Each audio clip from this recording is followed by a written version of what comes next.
Nagpaalala ang Department of Health sa publiko na paghandaan ang banta sa kalusugan ng mainit na panahon. Kahit kasi hindi patuloy ang natatapos ang pag-iral ng amihan, ilang bahagi ng bansa na ang posibleng makapagtala ng heat index o damang init na nasa danger level. Si Bian Manalo sa sentro ng balita. Iba't ibang diskarte na ang ginagawa ni Owen dyan para maibsan ang init ng panahon. Lalo pa at mas ramdam niya ang pagtaas ng temperatura sa kalsada bilang isang traffic enforcer sa Quezon City. Usually nasa kalsada, salo yung init ng panahon. Ang ginagawa ko, more on water. Then pagka hindi na kaya ng katawan, take a rest or sumilong para kahit papano yung katawan natin is ma-reduce yung init sa katawan. Pag-inom din ng maraming tubig ang ginagawa ng tindero ng barbecue na si Edison para maibsan ang init ng panahon. Lalo pa at maghapon din ang kanyang pagtitinda sa lansangan. Minsan, papapalit ako doon sa ibang kasama para maibsan ko talaga yung init. Nagpaalala ang Department of Health sa publiko laban sa mga sakit na may kaugnayan sa matinding init ng panahon. Ito'y matapos i-anunsyo ng Philippine Atmospheric Geophysical and Astronomical Services Administration o PAGASA na posibleng pumalo sa 46 degrees Celsius ang temperatura sa Metro Manila ngayong araw hanggang bukas. Sa forecast ng PAGASA, inilagay na sa Danger Heat Index ang ilang lugar sa Region 3, kabilang ang Pampanga, Nueva Ecija, Bataan at Olongapo City.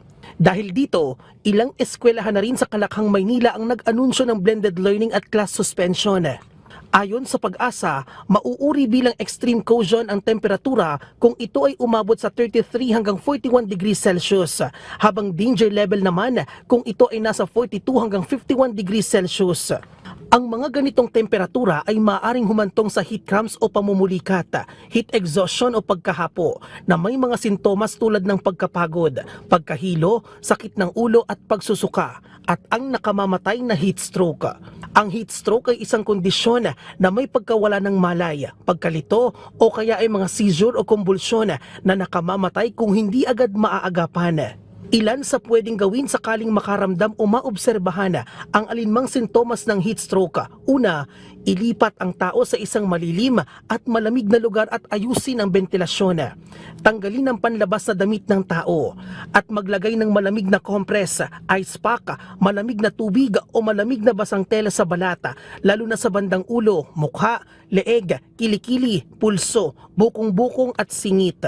Payuhan ng publiko na regular na subaybayan ang mga ulat mula sa PAGASA at gumawa ng mga hakbang para makaiwas laban sa sakit na ito, kabilang ang pag-inom ng maraming tubig, pag-iwas sa iced tea, soda, kape o mga inuming may alkohol at paglimita sa oras na ginugugol sa labas sa pagitan ng 10 a.m. hanggang 4 p.m. Gumamit rin ng proteksyon sa araw tulad ng sombrero, payong at sunblock. Pinapayuhan din ng DOH ang publiko na agad makipag-ugnayan sa emergency services sakaling makaramdam ng mga sintomas at huwag nang hayaan pang lumala ang sitwasyon. Bien Manalo para sa Pambansang TV sa Bagong Pilipinas.